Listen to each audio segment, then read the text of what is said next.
And she pointed out, it's only relatively recently, it's only within my lifetime, certainly, that women have really had access to our Yeah. own money. So it's not surprising that, we're still learning. There's still this element of scarcity because, Mm. until women couldn't have credit cards in their own name until I think 1974. I'm not sure if that's only in America. And also, Yeah. bank accounts and had to give up the job when they got married.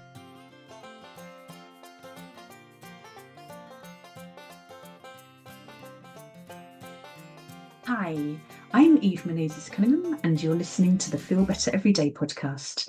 Every Tuesday, I share trauma informed and ADHD stroke VAST friendly self care ideas to help you take better care of yourself and yourself with the uppercase S for that highest, wisest, truest, wildest, most joyful, brilliant, miraculous part of yourself. I do this to help you create a life you don't need to retreat from. And you can find out more at the feelbettereverydaypodcast.com. Today's episode, I'm delighted to welcome my friend Keris Fox. She used to be Keris Staten, and she's a best-selling author.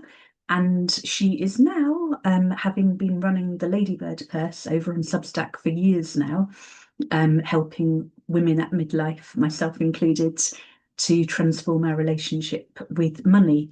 So she is now a certified trauma of money coach, and I cannot wait to share our episode now. Welcome, Keris Fox, formerly Stainton. Thank you so much for joining me. Thank you for having me. It's such a pleasure. It's so funny because we've only started, like, it's in the last few years we've become, I was going to say real life friends, but we've still never actually met in person. Uh, But we regularly connect online.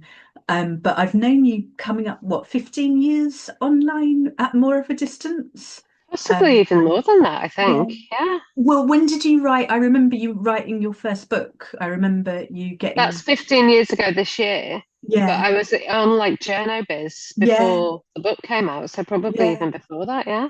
yeah. I know, And mad. now I'm delighted to have you on the Feel Better Everyday Mhm. podcast talking about the trauma of money. So would you like to say a little bit about what you're working on and how people can find you? Yeah, it's the trauma of money. That's talking about the trauma of money. I want to talk about the joy of money as well, I but love trauma work because it's all about recovery and it's yeah, about the joy, the growth, get the through the sorry, trauma to get to yeah, the joy. yeah, Exactly that, yeah. Well, I'm actually working on I did trauma of money coach training earlier this year. So I yeah, am trauma of money certified. So yeah, I'm just kind of putting together various programs to do with that, which what I wanted to do when I started trying to put something together. I realized that a lot of the trauma of money stuff is kind of fits in with narrative, with storytelling. So because yeah, I'm a novelist as well, I thought the two of them go together quite well. So I've been kind of combining rewriting your money story and your next chapter. And so I'm putting all of that together. Um, and it feels like, I've got all of this information now and I'm kind of whittling it down. But in the meantime, before I've actually got that put together, I've got my Ladybird Purse Money Substack that I've been writing for 3.5 years. So every Monday there's an interview with a woman about money and also my own kind of money misadventures. I've started calling it, although I'm not sure that's strictly true anymore. yeah. Um, and yeah, on I have another Substack, which is my author Substack, which is called Happy Endings. And yes, I have two books out at the minute. One Yeah. non-fiction, which is the Harry Styles Effect, Yeah, I'm holding which up is the like Harry a Styles effect for people who are listening rather than watching with utter joy because this is the book Keris was born to write, basically, and it is just delightful.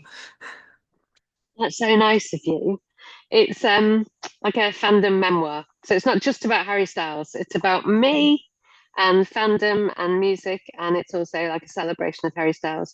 And then Yeah. I've just had a novel came out last week, which is under a pseudonym, Olivia Harvey. and that's like a new adult sort of sexy rom-com inspired by Below Deck.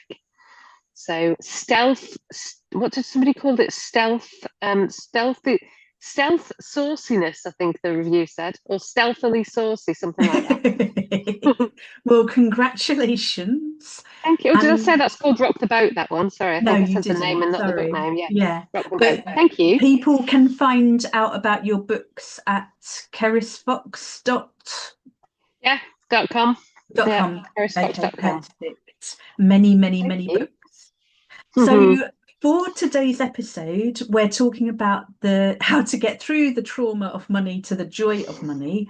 Mhm. And I know for me, like since I started reading Keris's Ladybird Purse, and I've been interviewed a couple of times for it, and it's really made me reassess my own trauma around money. And with my recent ADHD diagnosis, the dyscalculia, and like Mhm. even it's like I do regular money dates and all, but I often feel like crying just sorting out bank statements. I've got my UK bank statements, I've got my Irish ones, I've got the business, I've got the personal. It's all, and it's just putting them in date order makes me want to cry. And recognizing, okay, my brain really does not thrive with numbers, and having the confidence at nearly 50 to say to someone at the bank or say to someone around, like, I'm really not great with numbers. That I got a new accountant who it feels much better with. I've gone on to zero. But your misadventures, as you call them, and your interviews, it's really helped me confront some of my, I've done money mindset work before. I'd done like kind of my money story and like my earliest memory being burgled when we lived in Tottenham, and Mhm. like all of that. But there's something so lovely reading people who love money and reading people who still struggle with money, but also I think with women at midlife. What would you say the biggest problem people have around money? Oh wow. Well, I think with women, it is thinking that we're bad with money. I think that's like it seems to be the first thing that often when I approach women to interview, the first thing they say is, "Oh no, I'm terrible at money, or I'm rubbish with money, or I wouldn't have anything to say." And I always think, on the one hand, I can't imagine a man ever saying, "I don't have Yeah. anything to say" on any subject. But also, I think it's that women, you know, I mean, I don't even really know at this point what bad with money means. I think Mm, it's not, for years I thought I was bad with money, and it was that I didn't have enough money a lot of the yeah. time. Or I was in a relationship where, you know, we had our money pooled and that caused its own issues. Um, and I think I interviewed Glynis McNichol, I think, what day is it today? Tuesday. Tuesday. Tuesday. Yesterday, an interview went up with Glynis McNichol, and she said she's an amazing writer. And she pointed out, it's only relatively recently, it's only within my lifetime, certainly, that women have really had access to our Yeah. own money.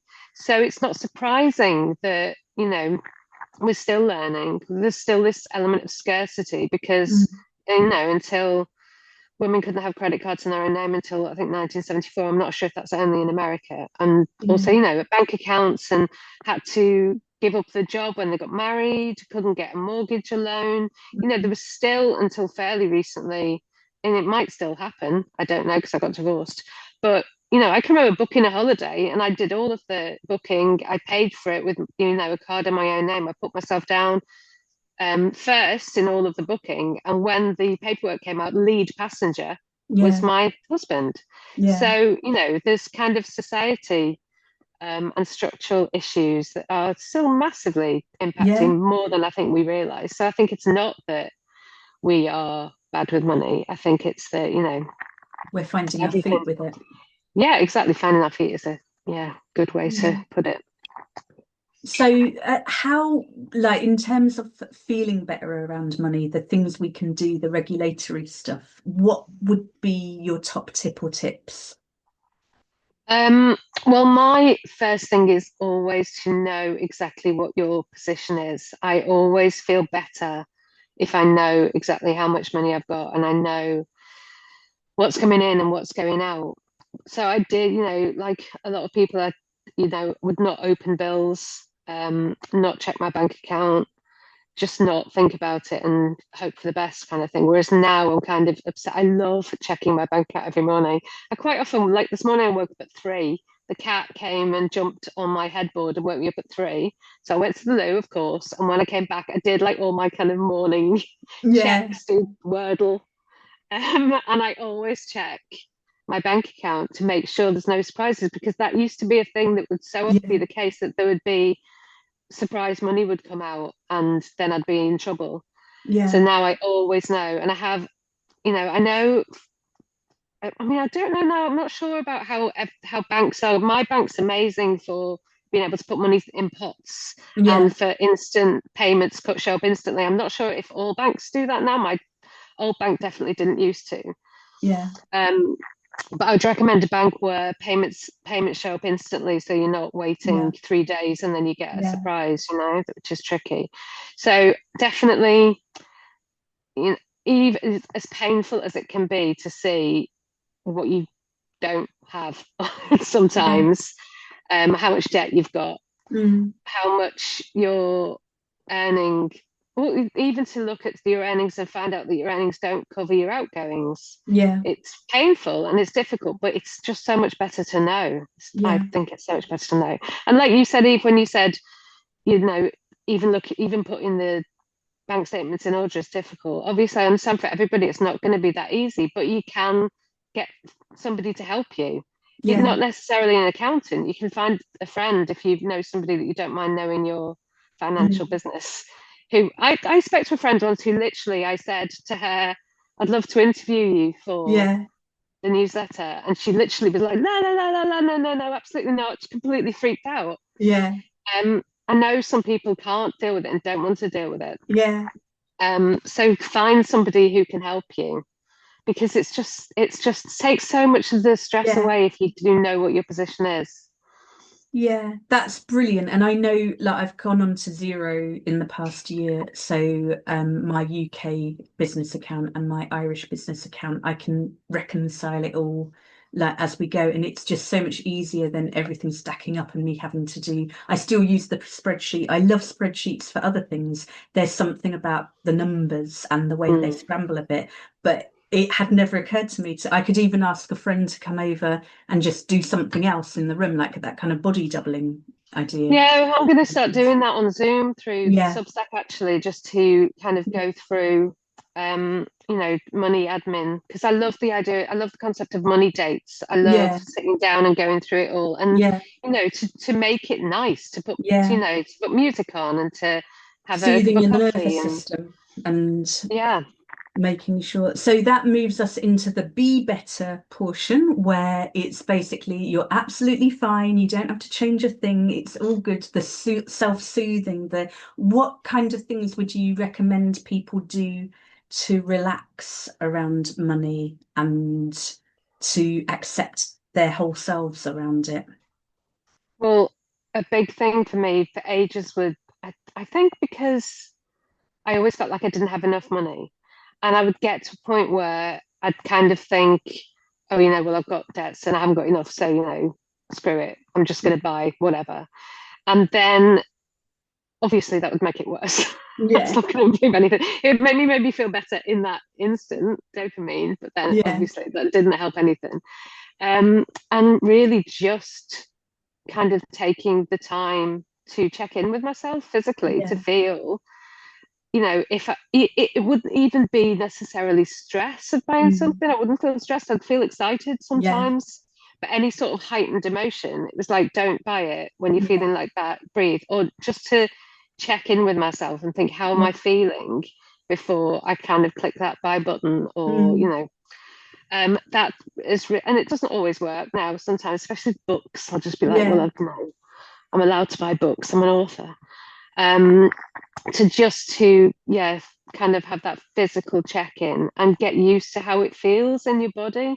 yeah, I've only really recently, and you know so much more about this than I do, about like regulation mm, and like vulnerability. I did a podcast, I think, a while ago with Claire Venus, who also is on mm, Substack. And after we talked for like an hour, and afterwards I felt kind of all, and I was perfectly, it won't, I didn't feel Yeah. upset or stressed or anything. I just felt kind of hyper. Mm. And I was like, on my phone scrolling, whatever, doing, probably went and got a coffee and a bunch of biscuits or something.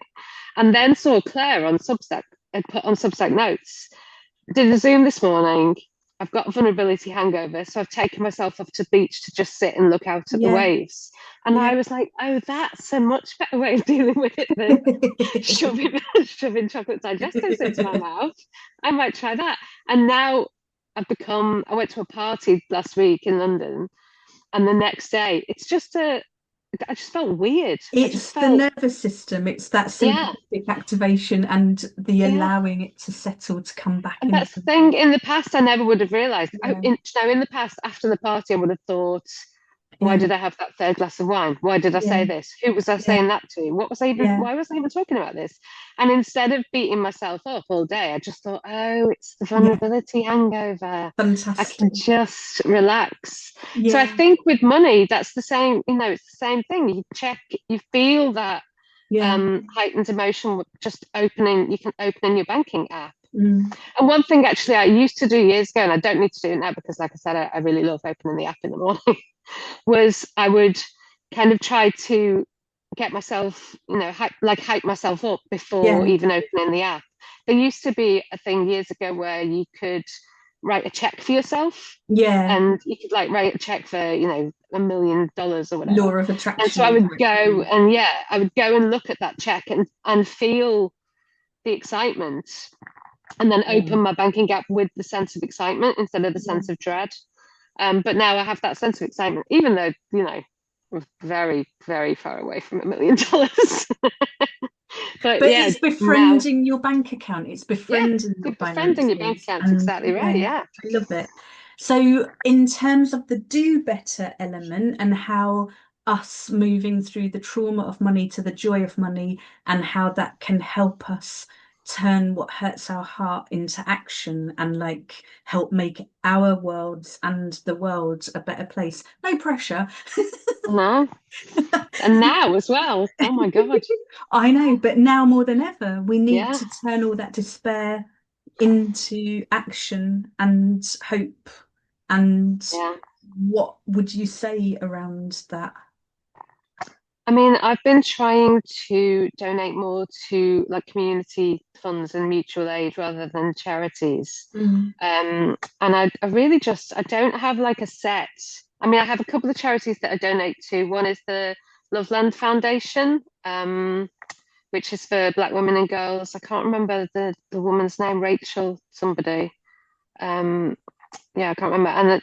And really, it's just when things pop up online now. Yeah, Lots of people have started sharing like mutual aid funds on Instagram and on Blue Sky. So it's just really, um, rather than donating to these huge charities with their mm. massive overheads, I think community is now and is going to be the most important thing. Absolutely. Yeah, yeah. And so that's where I'm kind of putting my focus. Well, thank you so, so much. Joy always to talk to you, and you're going to stay with me for the Soul to Soul Circle. And we're going to be talking about your ideal and actual self-care around money. But do you want to say again where people can find you online? Where's the best place? Just garysfox.com. Everything is linked from there. I'm trying to go back to, the old website days instead of Yeah. constantly moving around the internet and everything keeps closing Yeah. down. So I'm trying to make that like the central hub where everything you can find everything there. Wonderful. Thanks Thank again. you.